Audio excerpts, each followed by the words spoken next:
everyone. Happy Monday. I'm really excited to be with you today. My name is Janelle Villiers, your host of the Janelle Villiers Podcast. And I'm really excited to be here with you today as I feel like today's topic is going to be really helpful for a lot of people. And I only say that this is knowing laughter. This is knowing laughter. I'm not making fun of you because I have been there too.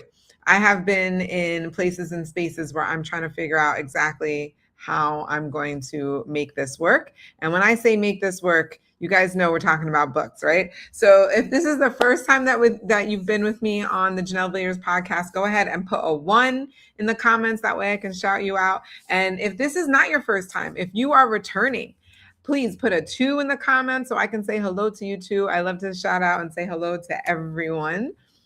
And so if you have not been here before, then that is exactly what I talk about, books. It's how we can write the books. How can we edit, self-publish, market the books, make money from the books, right? And it's a topic near and dear to me because I have written a book. I also have a masterclass coming up, Earn 6 Figures by Writing, Publishing, and Marketing Your Book. It's actually 2 nights. So if you're catching this right now, there's still time for you to register. I'll go ahead and drop that link below in the comments as well, so you guys can register really quickly for that. But it's tonight, running from 7 Eastern to 8:30 p.m. Eastern. So I would love to see you there. I'm giving away a lot of jewels on that one. But I'm really excited because today we're going to be talking about a topic that I haven't really gotten too much into in the past. And I want to change that. I want to change that for you. I want to actually give you some advice on this, give you some tips, some tools. And that is, why are your books not selling? Why? Why are your books not selling? What's going on that has them not sell? Perhaps we need to take a look at what you've been doing. Now, I just want to give a disclaimer. I'm going to be talking about tips and tricks for people who are writing nonfiction.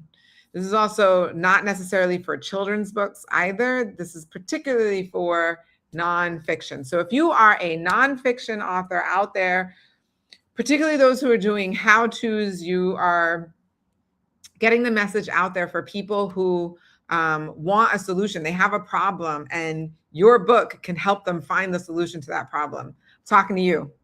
Why isn't your book selling if you already have it out there? Or perhaps you have a book in mind, but you just don't have it out yet. And so I want to talk to you about some things that you should be thinking about before you get the book out there, so that way you can make sure that it does sell. And a lot of this has to do with the fact that it's not necessarily visibility. I want to get to that myth, number one. I think people are like, oh, enough people don't know about it yet. Maybe people do know about it, but there's some confusion around it. There's not enough clarity. So more eyes on your book will not necessarily help if people don't immediately understand why it matters to them, right? So you want to explain why it matters, right? Many authors believe that sales equal exposure, but sales actually equal clarity plus trust. Clarity plus trust. Readers decide in seconds whether a book is for them or not. And if they can't quickly identify themselves in the message that your book is sharing, then honestly, they're just going to move on. So what can you do? First thing that you can do, you can ask yourself, who is this book for and what problem does it solve? Who is this book for and what problem does it solve? And if a stranger reads your title and description, can they instantly say, this is for me? And then finally, rewrite your book description using the language your reader already uses. If you use the language that your reader already uses, then it'll be much clearer for them. Oh yeah, this is for me, right? Because you're speaking their language, right? So clarity plus trust. So you want to be clear, number one. Okay, your book message, if it's too vague or too broad, that could also be an issue, right? So trying to appeal to everyone causes readers to feel like the book is not really meant for them. And I know that goes counter to what you're thinking, right? You're like, no, but my book really is for everyone. Like it can help everyone. And so you actually have to expand your mind to the possibility that it's actually too broad. And I'm going to need you to actually be more specific. So I think, again, broad messages feel safe, but they're not safe to buyers. And so readers want to feel seen, not included. I think that's really important. Readers want to feel seen, not necessarily included. And so what you're doing is you're building precision in exactly who you're talking to, that one person. Speak to that one person, because that precision in who you're speaking to and who you're helping builds trust faster than popularity ever could. All right. So you want to be really clear in your message. You want to be extremely specific. So here are some things that you can do for that. Some people are in the comments. I just want to shout them out. Hi. One person saying hello, just saying hello. Hello. So going back to my notes because I don't want to miss anything. So, right, you want to narrow your audience before you expand it. So use specific outcomes instead of general promises. Use very specific outcomes and replace phrases that that sound like this will and help you improve your life, right? That's kind of super general. And then change that to help you make and then enter specific change. Help you make 6 figures by publishing and marketing your book. Help you write your book in 90 days. I've seen a bunch of challenges like that. Today, I just learned about a book that will help you, 14 tips to help you write your dissertation in less than a year, right? So things like that. So the next thing that I want to talk about is that readers buy outcomes, not effort, which actually has to do with the 2 titles that I just talked about a little while ago, right? So no one buys a book because it was hard for you to write. They buy it because it helps them change something, right? So you want to explain that you want to explain exactly what change or what outcome your reader is going to get after they read your book. And I think a lot of times we talk about the process instead of the actual transformation. So the outcome that's going to happen, right? So readers care less about how the book was created and more how it will help them.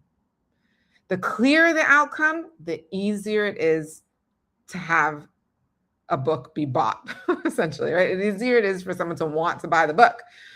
So here's some tips for this, right?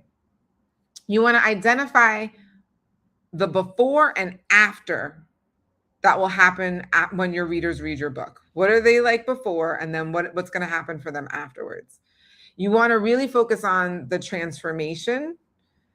So you're focusing on the transformation, not you as the author. You're focusing on the transformation. And then you want to highlight what life looks like after they actually use the tips that you're giving them in the book. If you highlight those are going to be super helpful. Yeah, exactly, Melissa. What problem are you solving for them? That's going to be huge. So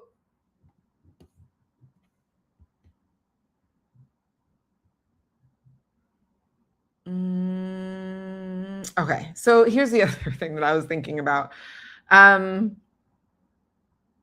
When your book isn't positioned for a solution, this is also going to hurt your sales, right? So basically, if your book does not clearly solve a problem, we just talked about this, readers won't prioritize it, and that's why it's not selling.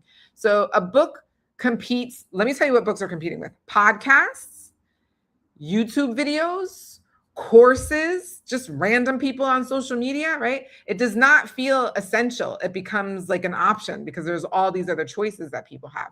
So you want to make sure that when you position your book, that you position it for the transformation, for the outcome. And this is what makes the difference between interest and action. So one of the things that you can do is you can clearly name the problem your book addresses. So clearly name the problem your book addresses, then explain the problem, explain why this problem matters. And remember, if you're speaking directly to one person, this is how this will help. Don't think about everybody, just think about one person. And then show how your book fits into the reader's current reality. How can it fit into their current reality? Oh, this is a great question. Do I have videos for fiction writers? I have a ton of videos if you go to the live section of my YouTube, where I talk about both fiction and nonfiction. So I do have some more videos about that. But today I am talking about nonfiction, to be clear. That's a good question.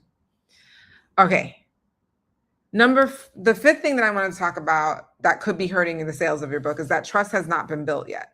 So people do not buy books from strangers. They buy from voices they trust. That's a big thing, right? It really is. So trust is built before the sale, not at checkout. content should educate and reassure before it promotes. So whatever you're doing on social media, emails, maybe you have a blog, a vlog, whatever you have, it should be a lot of educating and reassuring people before you promote the fact that you have a book that could also do the same thing. Selling too early can push readers away. So you want to make sure that you don't do that. So some things that you can do: share insights, not just links. Teach pieces of your framework before asking for the sale of the book, and then show consistency in message, and make sure that that is the same message across all platforms. So just for your guys' sake, right? Like, I'm doing what I'm saying right now. This video is going, or this recording is going live to Facebook, YouTube, and LinkedIn all at the same time. So everybody gets the same message. And so one way to feed one bird with many breadcrumbs. So the other thing I wanted to talk about is your book could be disconnected from your brand. This could be another reason why it's not selling. So when your content and your book feel unrelated, readers essentially hesitate.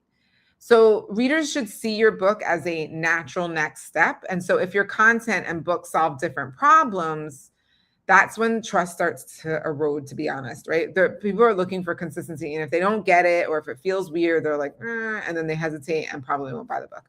So you want to make sure that everything is aligning, that the message is consistent, because that's what creates confidence in you. That's what builds trust in you. So here's some things that you can do. Make sure your content reflects the same themes as your book. Just make sure your content reflects the same theme as your book. And that should be pretty easy. You could take just parts of your book, and that's what ends up being your content on social media. Again, blogs, vlogs, emails, all the things. You want to reference your book naturally in teaching moments. So you can say things like, in my book, I talk about XYZ, right? Like as you're speaking. And then you want to use the same language in your posts. And that's also language that you find in the description of your book as well. It's a really easy way to fix that, to make sure that it's consistent. You can use the exact same words. And so actually, this is the last thing. So one more thing I wanted to say that could be the reason why your book isn't selling is it could be that you're treating promotion or marketing like the fix instead of the final step. And so the key here is that promoting your book, marketing your book works best when the foundation is already strong. So what I mean by that is, marketing basically amplifies what's already out there, right? It's going to expand what already exists or magnify what already exists. So if the message is unclear, then basically you're just promoting confusion. You're just magnifying confusion. You don't want that. So fixing fundamentals, will save you time and money. So you want to make sure that you really get those foundational aspects in place that I talked about before. And so some things that you can do, you maybe want to revisit your positioning before you start posting more, before you start advertising and marketing more. Improve your book description and messaging first before you start telling the world about your book, and focus on clarity and trust before visibility. Okay, so I've talked about a lot of different things. You guys know that I love to recap, so let me just recap. I had 8 different ways for why your book may not be selling. Number 1 is that visibility without clarity basically doesn't convert. So you want to make sure that you have a really clear message and people understand exactly what your book is supposed to be doing. The second reason why your book may not be selling is that your book message is too vague or too broad. So remember, you're not trying to appeal to everyone, right? Your trust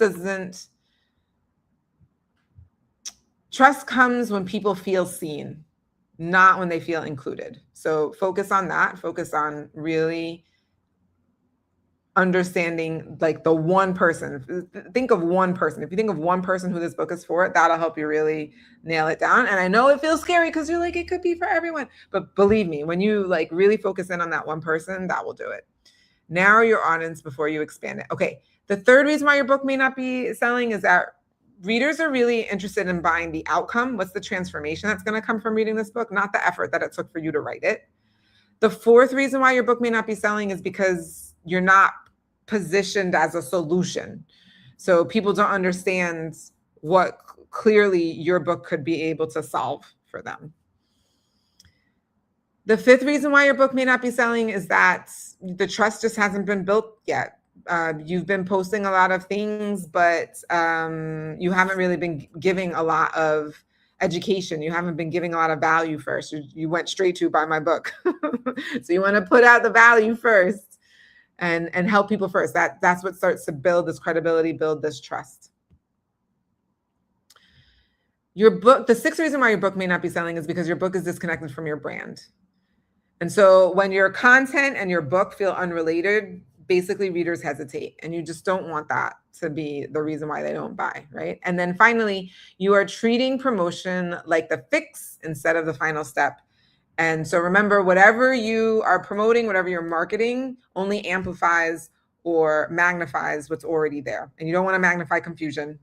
Definitely don't want to amplify confusion. You want to make sure you're amplifying clarity. So make sure you work on your messaging and exactly what transformation your book will help people with before you start going out there and marketing.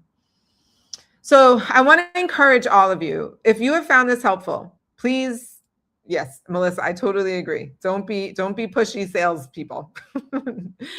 No one likes to do that, and no one likes to be that, right? That's the honest truth. So the good news is you don't have to, because I'm not recommending that you do that. Give a ton of value first. And so at this point, if you've been getting a lot of value, if you found this really helpful, go ahead and put a V in the comments and let me know. If you have any other questions, go ahead and put those in the comments. I'm really excited to answer any of your questions. And if you're watching this on the replay, same thing. Go ahead and put your questions in the comments. I would really love to answer any of your questions. But I really want you guys to, at this point, just kind of pause a little bit from where you are and just assess instead of pushing harder, faster, right? Just take a moment, right? Just like when someone has a bow and arrow, like an archer, they have to pull the arrow back before it flies, right? It speeds off to the target. I want you guys to take a moment and pretend like you're that arrow and you're just pulling back for a second to take a look at what you've got going on with your book. Make sure you identify your ideal reader very clearly. Reader, hear what I'm saying, reader, not readers. I want you to think of one person, that ideal reader. Who is that person? And understand who they are and what their problem or pain point is clearly. And then clarify the transformation that your book offers for them. Then from there, then you can refine the book description to focus on outcomes, perhaps align your content with your book's core message, right? You can start realigning. You're probably going to see a lot of that with me too. And then also build trust through education before asking for the sale. Just give value, give value, give value. And that always helps people to want to know more because they already trust you and they know that by working with you, they can get to the next place. So I really love, yes, Melissa, exactly. Pause and assess. The big picture directs the strategy. 100% agree. All right, guys. So again, if you have found value from this, please put a V in the comments, even if you're watching the replay. If you have more questions, please put the questions in the comments. I read all the questions. I will definitely get back to you. And I just want to leave you with this. You do not need more people seeing your book. You need the right people understanding it. All right, everyone. Again, hope that was helpful. I will be back next week, same time, same place, talking about more things that could help you with your book or interviewing someone who's written one. See you guys later. Have a great rest of your night. Bye.